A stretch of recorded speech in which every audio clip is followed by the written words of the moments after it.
fences won't hold us back, raising awareness through every track. All-Star PD Sportscast on the rise, shouting loud, reaching the skies.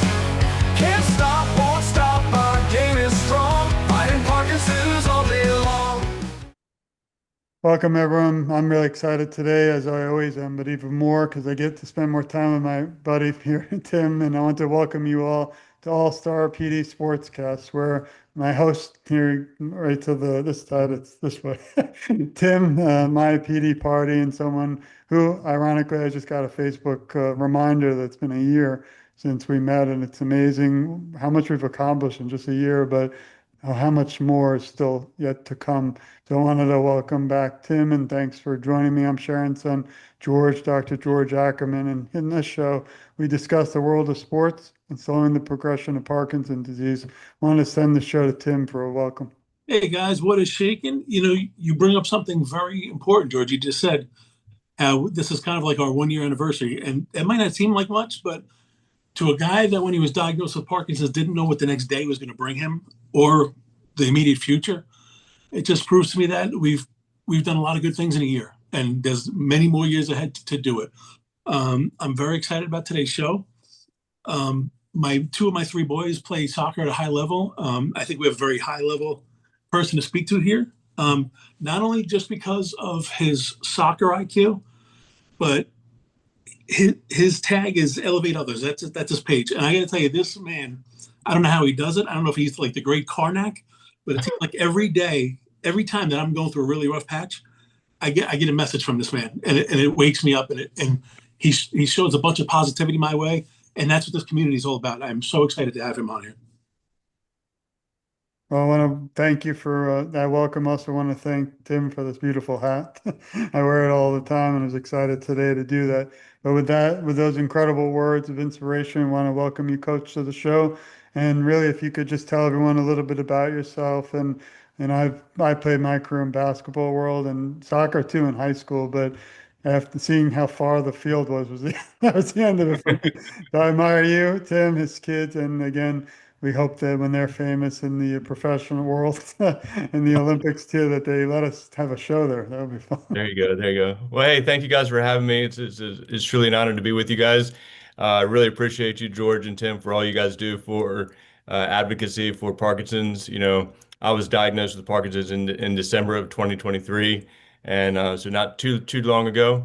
And didn't know what the world was going to hold for me. Didn't know much about the disease and the progressions and treatments and what you can do to slow things down. So I hit the social media and found some people that I could follow to learn from, and you guys were right up there at the top of the list of people that I've been following for a while now. So really honored to be with you guys. A little bit about me. I'm 51 years old, so I got considered in that class of the young onset Parkinson's disease, which I was kind of excited about. They use the word young. Yeah. With me, so that was fun. Soccer's been my life. I grew up playing soccer. I didn't really do much else in life. Barely got through academics. Just played high school soccer, club soccer, college soccer. Had a bad injury that ended my playing career. Got right into coaching soccer, and it's been my career now for 30 years. Something I'm passionate about. I love helping others. Helping people, achieve their goals or reach goals they didn't think were possible. And now it's interesting because, now I have this lovely disease called Parkinson's, and the things that I've been teaching my players to do for a long time, now I actually got to teach myself to do. So it's a great combination of, the love and passion for the game and everything that it's taught me before, and now it's teaching me even more now. Now, Coach, let me ask you, because you bring up something very, very poignant there. Going back, somebody who's obviously an ex-player, you have a tremendous soccer IQ. Talk to me a little bit about your diagnosis. What were your signs? Like, what were you feeling? And when you got diagnosed, what was your immediate reaction as far as, oh no, how is this going to affect my love of soccer and what I do? I mean, yeah, definitely. It was, so prior to my diagnosis, I could feel my body slowing down. So I have what the technical term of bradykinesia, the slowness of movement. So that was going on. uh, especially with my hands. I'd walk a little bit hunched over and kind of shuffle my feet a little bit. Yeah. To be quite honest with you guys, the crazy part, and my partner, she'll tell you, I tell her this all the time, like, I just thought I was getting old. I just thought this was, because I was a Division I athlete. I beat my body up. I didn't take care of myself after I got done playing. And so I thought this was just my way of getting old. Um, then one day, Kristen and I went for a hike, and not a strenuous hike, just a normal hike. And midway through, guys, I had to like stop and sit down. Like I was just completely wiped out. And I know what fatigue normally feels like from a fitness standpoint, and this was completely different. It really freaked me out. So the next day, I made a phone call, got an appointment to my general doctor. Told him my symptoms of the bradykinesia, the fatigue, the muscle rigidity. I was really, really tight. Um, and he did the normal tests and all the fun stuff. And I think Real high tech stuff. yeah. He said, I think you have Parkinson's, and we need to get you to see a neurologist. So I was like, what? Because in my mind, when I think of Parkinson's, I literally just think of Michael J. Fox, think of Muhammad Ali. Those are literally the only two people in my life that I've seen with Parkinson's. And I was like, I don't have tremors. I don't have anything like they have. I was like, how do I have Parkinson's? Go to the neurologist, do some more high level tests, and they're like, yeah, you have Parkinson's. Let's do a DAT scan to confirm everything. And 100% DAT scan was, completely conclusive that I had Parkinson's. And so from there, it was definitely a whirlwind of emotions. The sadness comes into play, obviously, because you're thinking about what's my life going to be like, the unknown, the fear, how quickly is this going to progress and take over my body? How am I going to handle this? And like you said, Tim, like how's this going to affect my coaching career? Yeah. So that was a big fear of mine. But I will also say, Coach, not to cut you off, in this community, which I think is enormous, I think we can all agree is enormous, as far as trying to beat this disease, is not feeling alone. You are one of the most positive people I've come across. And I thank God for that every day, that I have people like you in my life, even just to send a message or see how I'm doing. Were you always like that? Or is this something that Parkinson's may have kind of took out of you? Or have you just always been like a really positive person like that? I certainly can't say I was always a positive person. I was a jerk. I was a competitive athlete. I didn't care We about all are. anything. So I can't say that I was real positive all the time. Um, but yeah, certainly within the past 10 years, it's been more towards that way, as I matured in my coaching career and truly understood the value of what I can bring to an athlete's life and a team's setting. But then, over the past few years in particular, before I was diagnosed, I got introduced to a guy named Travis Thomas, who you and I have talked about a little bit. And he started working with some of my teams, and he wrote a book called Live, Yes, and it's a great book that just really describes the idea that, we have this event in our life, whatever it might be. So we'll take Parkinson's. We have Parkinson's and that we get diagnosed with, and it's like, okay, yes, we accept the fact that I have this disease. And now what? Right. What are you going to do about that? Are you going to wallow in it and just, mope and complain and just not live a life to your fullest? Or are you going to try and make the best of everything that comes your way? And so, I just started working on making the most of everything that comes my way. And, there's another great guy named Tim Kite who says E plus R equals O. So you have your event plus your response equals your outcome. So it just these things have just been through my life over the past 5 years in particular that I really lived out and started really getting into making sure I'm bringing other people up, lifting other people's lives up. So came up with the hashtag Elevate Others, and I truly try and live that out every single day. And now with Parkinson's, it's like, well, I still get the opportunity to live that out. I tell my players all the time, where your mind goes, your body flows. Where your mind goes, your body flows. Love it. So, everything that we think about, everything that goes on up here, transcends into our body. And so even with somebody with Parkinson's, I have the ability to have positive thoughts and to move forward in a positive way. And that reaction, I'm much happier and, I wouldn't say I'm healing my disease by any stretch of the imagination, You're healing the mind. but I'm managing it much better. Yeah. Great.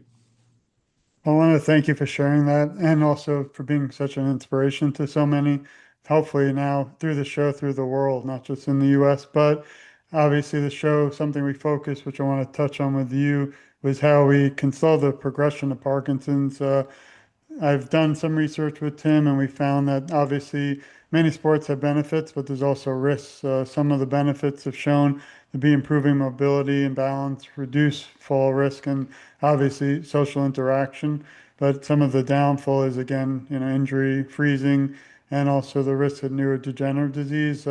Want to know your take on some of the areas, whether as a player yourself, I know you're not fully playing maybe now, but No. I'm just curious what you think of if you were, how it might slow the progression. Also, as a coach with maybe someone else out there who still wants to play.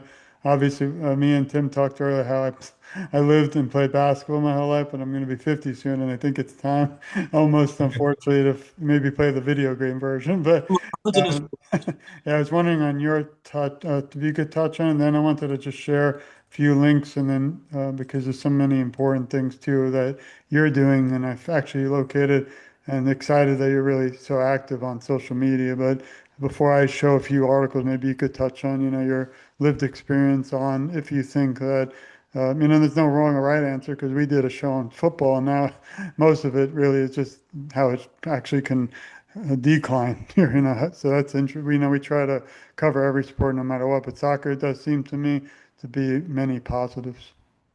Yeah, it's interesting. To be honest with you, I haven't thought about how playing soccer could help, someone with Parkinson's, to help with that. But you're exactly right. The increase in mobility, the moving around, the agility. I definitely find that exercise helps me out a lot. When I'm able to be out there coaching and be able to be really active and moving around the field, it really helps me. But whenever I try to jump in and play and interact with the team, I know that freezing of gait that has been a nemesis of mine now comes into play a little too much when I try to do lateral movements. And so, for me, I try not to engage too much in that because I don't want to fall and hurt myself or fall Right. and hurt one of the players that I'm working with or anything like that. So I've learned to just coach from a different angle, from a different lens. Um, but yeah, so one of the sports that we are trying to pick up, my partner and I, Kristen, is playing pickleball. It, because that's a smaller space, but you're still getting into working side to side, the angles of your movement, the power, the hand-eye coordination, working on your balance. So yeah, so I think anything that you can find in a safe manner where you can work on your balance and work on your strength, work on your stamina, your fitness. Like especially for me, where fatigue is such a negative. No, sorry, I shouldn't say negative. It's such a huge symptom of mine that I have is the muscle fatigue. That the more that I can work out, the better I'm going to be in the long run for sure. Coach, were you, and this is kind of me jumping back to the other question I asked you. When you got diagnosed and your physical symptoms started happening, again, you're not a rec coach. You're extremely high level coach. Were you a little concerned about like not getting job opportunities and like what people were gonna on a soccer level were gonna think of you? 100,000%. Might have I'm sorry, say it again. like any kind of physical limitations that you might have that might present the problem for them. I mean, did that go into your train of thought? It definitely went through my mind, but it's more like the stigma that people think someone with Parkinson's displays. Because you guys know that as well as I do that there are millions of people out there with Parkinson's that have fully functioning lives, are great in their careers and are doing fantastic stuff. But there's a stigma out there that you have Parkinson's, you can't do things. And that's definitely a fear of mine for sure. Now, thankfully, the job I just got hired at with FC Richmond, I was very upfront with the directors, the technical directors who hired me, about Parkinson's, about my symptoms, about everything. And they were so welcoming, so understanding of it, and they're just such a great support system for me. But yeah, so it's definitely a fear of mine. And to be honest with you, Tim and George, I know one day it's going to happen. I'm not naive to the fact that, it could be 10, 15 years down the road that I won't be able to, be a coach anymore because of Parkinson's. But, I'm going to fight the battle as long as I can to prolong that day from coming for sure. And can I ask you, Coach, and this is maybe walking not a gray area here, but like George said, we had these conversations with football. Like I said, I have two of my three boys play at a pretty high level. One's in college. He's a goalkeeper. My youngest son, who's going to be a senior in high school, is a center back. So from different areas, so to speak, I have different concerns. I mean, listen, my son was a goalkeeper. Any kind of corner kicks or free kicks, I mean, it's like a suicide mission, like a kickoff in football. Take some serious hits. Yeah. As a center back, my son's very physical and very tall, so there's a lot of heading out. Yep. And this might be a question that has no answer. I mean, is there anything you could advise kids? I mean, like I'm always telling my one son, try and chest it if you can, as opposed to heading it out. But when you play at that level, you just can't forget everything you were taught. I mean, do you think there's any correlation between like I do. head balls and concussions and any kind of Parkinson's issues there? I do, and I can't remember the name of the neurologist that I listened to a podcast from literally just a few weeks ago, where they were talking about the correlation between head injury, head trauma, and Parkinson's. New stuff that's coming out right now about it, and I was a definite combative player growing up, and so I was very physical, challenging balls in the air. I was a forward, so I was the guy that your son was trying to tackle all the time and trying to head balls from and stuff like that. So the biggest advice I would have to anybody playing today is understand how to head the ball properly. You know, head the ball properly with the front of your forehead, not the side of your head, not the back of your head, not the top of your head, but making sure when you're heading the ball, head it properly with the forehead and get your arms up. Get your arms up to protect yourself. So if somebody's coming in from your side, Create a little space. able to protect yourself. Yeah. So that's what I would recommend to him. But yeah, because even you look at somebody like, Brett Favre, now diagnosed with Parkinson's, football player, head injuries all the time. And there could be a correlation between the two. And my uneducated self, I do believe there is. It's funny, like I'll tell my youngest too, who, like I said, is a center back. Bobby, when the balls are coming at you, can you chest it, not head it? And I get that because I want him to play with his feet more too. Right. But like you said, you can't take the competitor out of the athlete. When the ball's up in the air and it's his job to clear it, he's got to be higher than the next guy, and you're not. Absolutely. It's a shame. Yep. Part of the game. It is, unfortunately. It is. Well, I appreciate the real life experience inside. We can't provide that, but it's also interesting to see some of the research is actually walking soccer. I never even heard of. That's the thing about this show is, we want people to know if you don't like, football or you can't play soccer, there are so many other sports out there and never give up. I did also find some research that in the UK, of course, football is soccer, but they actually have a whole entire tournament and a league. Maybe, Tim, we could get them on someday, but I've reached out before. But they actually have an entire league for people with Parkinson's, and the captain, everybody involved, I think, has been diagnosed. It's really beautiful what they've taken in other countries too and cool. turned around and created it. I don't think the world's aware, at least the US, and we need to bring more. I think here it is, UK Parkinson's football team. To everybody here, I already follow them, but maybe Tim wants to note it down. And then wanted to move some beautiful photos. I think this really portrays you might agree, your life and how beautiful it is, and how the past, the present, I always say also the future, you're changing the lives of so many out there. I have a daughter. She wants to play volleyball, but I think that all sports should be encouraged for girls. And we have a lot in common. I actually was a professor for VCU for 15, 20 years for Homeland Security, but virtual, so we never would have run into each other. I also hope that everybody out there will support the coach and I'm going to share these links so if you're listening, you don't have to write them down. But I love how active you are on social media, from LinkedIn. Here we have Instagram, your beautiful family, which hope it's okay to share all these things. Absolutely, absolutely. And then also X, which is very important, and did it live. We just followed. We want every one of our fans, every one of our viewers and our guests to have 1 million views. So please support the coach. Also, one new thing, if it's okay with Tim, I tried to start on my show, but we recently released a book called Sports, Exercise, and Slowing the Progression. And Tim knows I don't want the money, even though my wife yells at me, stop saying it, because you don't need to say it. But in 2025, that's why we do this, for awareness. But if anyone listening or shares this, purchases this, all the proceeds we'll send to the coach, literally. If you just please put his name. If you want to just put coach, it's fine, or coach, Marty will know who it goes to. So this is a new thing I'm trying just because we want Great. awareness, but I would love to help every person out there, coach or anyone out there, to never really have to pay for medicines ever again, or never have to be burdened by our system here in the US, which Tim and I hopefully in DC in September will fight for. But it's been such an honor. I wanted to send for the wrap up of the show to my co-host Tim, who again I'm so sad every time we come closer to the show ending, because it's an honor to be with all both of you, and I just learned so much from these shows, and think that's what it's about.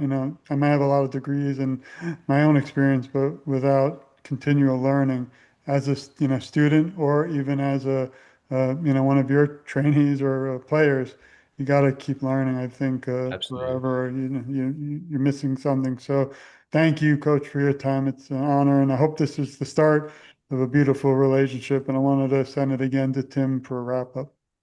I cannot thank Coach enough. Like I said in the opening, you could catch him at Elevate Others. And it's not just a phrase, it's not just a word. This man is active. With his crazy schedule, he finds a way to elevate others and inspire others. It's truly amazing. And I appreciate his friendship. And I can't wait to have him on again. And listen, I always talk about cognitive sides of Parkinson's. Soccer is a beautiful game. Even if you can't play it, watch it. It's like, to me, it's like baseball. It's a thinking man's game. You're going to open spaces and the fluidity.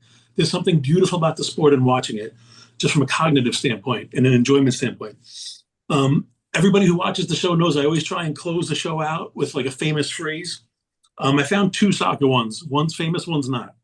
The great Pele. The more difficult the victory, the greater the happiness is in winning. Nothing's easy. The harder you work, the better the reward. And that applies to Parkinson's. And I'm also going to quote my middle son's goalkeeper. He's not famous at all, but his goalkeeper coach always used to tell him in Spanish, your best decision is your first decision. In other words, more is lost with indecision. As a goalkeeper, either come out or stay back. Don't get caught in the middle. And the way I say that it relates to Parkinson's is, even if you've been diagnosed, don't sit around and do nothing. Educate yourself, make a move, get out, get physical, read a book, watch a podcast, but don't be indecisive. Sitting around and doing nothing with this disease is the number one enemy. You can't do it. And I thank you guys so much for having me on, and I could not agree more, Tim, about educating yourself through various measures. That's what we all had to do. Our neurologists are great people, but we only see them once a year or once every 6 months. So we got to put it upon ourselves to advocate for ourselves and do the research to get to be educated. And once again, George and Tim, I can't thank you guys enough for what you guys do in the Parkinson's community, for advocating for us. I greatly appreciate both of you. We'll see you, Coach. Before we wrap up, I actually wanted to mention something, and we'll have to do another show on it. But Tim, I wanted to also have everyone out there support Tim, MYPDPARTY, but more importantly, all the work he's doing with soccer. That was the inspiration for the show, and I'm glad we had the coach here, which was amazing. But maybe, Tim, even for a minute, you touch on the beautiful event that you actually were invited to, Michael J. Fox event, which was beautiful, called, well, you'll talk more about it, but the Team Fox MVP. Hope someday again to join you, but I really want to shed some light and help support Tim, because next year he'll be right back at it, sweating out there. I hope someday I'm going to literally have to fly down for a day again to help. I could have used more help, George. What we did was we hosted a soccer tournament. I mean, listen, when my kids were growing up, I played every sport but soccer. So, of course, what do they play? Soccer. So when it was time to fundraise, that's what I knew, because, Coach, I'm sure you know, like, I was one of those dads at the field traveling the country, standing at a soccer tournament saying, well, that sucks, but that's good, and ways I can improve a soccer tournament. So when it was time to fundraise, I said, let me throw a soccer tournament. I would say most of the lower level, like rec soccer tournaments, are probably consist of like 60 to 80 teams. We were blessed to have close to 160. Wow. Which was amazing. Because what I did was I waited to right before Thanksgiving, when everybody's season ends and they're all scratching, like, oh, I wish I had one more game. So it was great because everybody made it, but it was like tents were flying up in the air like Wizard of Oz. But we raised a lot of money, and it was for a great cause, and it spread awareness, which ultimately at the end of the day is what we're here to do. So it was so much fun. That's awesome. I appreciate you bringing that up, but I guess closer to the event, I think we would do a whole Yeah. show on Team Fox and try to help raise money for that. So again, I want to thank the coach for your time. Please support him, and we'll definitely be doing that 24/7, 365 days a year. And thanks again to Tim, my co-host. Please find him at my PD party where he, doesn't really ask for it, which I'm gonna, but please support him because that's what we're here for. For me, you don't have to do anything. Just, I really want the show to be out there. We've had some incredible guests, celebrities, coaches, and it's really the real people like you all who listen to battling this disease and the families that we do this for. We really don't want anything else but awareness. And we're going to take the show to Washington, D.C. in September, I think. I don't know how we'll do it, maybe on cell phones, but it'll be interesting. So, once again, this wraps up another beautiful episode and celebrating almost a year of the show. This has been, I think we're almost up to 15 episodes. Before you know, we'll be up to, 50, then 100, and hopefully we'll have a cure before, and this will become a show about sports and not, having to battle PD. But until that day, until the cure is at everybody's doorstep around the world, we keep fighting together. So this has been another episode of All-Star PD Sportscast. Your host, Tim. I'm George, Sharon's son, and the coach has been really honored to have him with us today. This is the show again where we discuss the world of sports, slowing the progression of Parkinson's disease, but more importantly, like we said, we try to cover different sports. So if one isn't really something you might be able to participate, I know some people were worried about boxing because they don't want to get punched in the face. And as you know, there's rock steady boxing where you don't get punched in the face. There's soccer, there's walking soccer now I learned. So you got to just take one thing of one lesson a day. And I don't want to ruin Tim's beautiful quotes because they're better than mine, but never stop. We won't. We'll always be by your side until the day there's a cure. So we love you all, and thanks, Tim. Thanks, Coach. We love you. Thank you, George. Love you guys. See you guys.